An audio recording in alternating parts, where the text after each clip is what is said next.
এই প্রজন্মের কাছে ব্যাপারটা যেন ঘরের ছেলে ঘরে ফেরার মতোই। যে মানুষটাকে যে দলে খেলতে দেখল সেই মানুষটাই এবার নিয়েছেন লস ব্লাঙ্কোসদের মহা দায়িত্ব। ৩ বছরের চুক্তিতে জাভি আলোনসোকে আসছেন লস ব্লাঙ্কোসদের গুরু হিসেবে।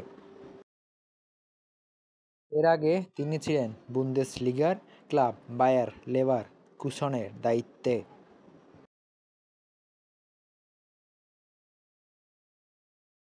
২০০৯ থেকে ২০১৪ সাল পর্যন্ত তিনি রিয়াল মাদ্রিদের হয়ে খেলেছেন।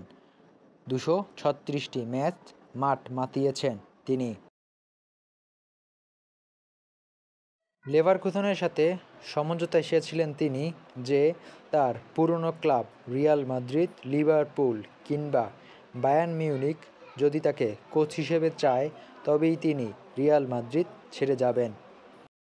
রিয়াল মাদ্রিদের হয়ে কোচিং ক্যারিয়ার তার কেমন হবে সেটা সময় বলে দেবে। আগামী সোমবার রিয়াল মাদ্রিদ কর্তৃপক্ষ তাকে পরিচয় করিয়ে দেবে নতুন কোচ হিসেবে।